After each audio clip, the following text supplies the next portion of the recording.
فيها. அஸ்ஸலாமு அலைக்கும் வரஹ்மத்துல்லாஹி வபரகாத்துஹு. கண்ணியமிக்க அல்லாஹ்வுடைய நல்லடியார்களே, உங்கள் அனைவர்கள் பேரிலும் அல்லாஹ்வுடைய சாந்தியும் சமாதானமும் என்றென்றும் உண்டாகட்டும் என்று கூறியவனாக நபிகள் நாயகம் ஸல்லல்லாஹு அலைஹி வஸல்லம் அன்னவர்கள் கூறினார்கள், யகூனு ஃபி ஆகிர் ஸமான் யக்வாமுன், இறுதி நாளில் ஒரு கூட்டம் தோன்றுவார்கள். அவர்கள் எப்படிப்பட்டவர்கள் என்றால், அவர்களுடைய குணங்கள் எப்படி இருக்கும் என்றால், அவர்களுடைய உள்நோக்கம் எப்படி இருக்கும் என்றால், இஹ்வானுல் அலானியத்தி ஆதாவு சரீரத்தி என்றாங்க.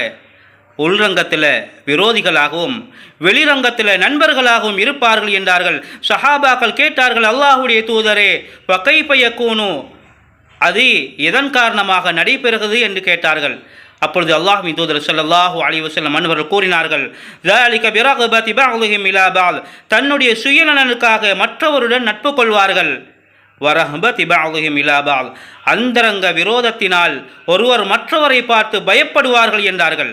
அன்பு சகோதரர்களே, நாங்கள் யாரை நண்பராக ஆக்கிக்கொள்ள வேண்டும்?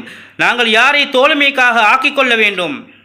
அல்லாஹுடைய கட்டளைகளை 100க்கு 100 பின்பற்றக்கூடிய, நபியுடைய வாழ்க்கையை தன்னுடைய வாழ்க்கையாக ஆக்கிக்கொள்ளக்கூடிய மனிதரை நாங்கள் பின்பற்றினால் நம்மளையும் நம்முடைய மார்க்கத்தையும் இஸ்லாத்தையும் ஈமானையும் பாதுகாத்துக் கொள்ள முடியும். அன்பு சகோதரர்களே, அப்துல்லா இப்னு மஸ்ஊத் ரலியல்லாஹு தஆலா அன்ஹு அவர்கள் சொன்னார்கள், லா தஸ்ஹப் இல்லா மன் ஆனக அலா திக்ரில்லாஹ், அல்லாஹ்வின் நினைவு இருப்பவரோடு மட்டுமே நீ நட்பு கொள் என்றார்கள்.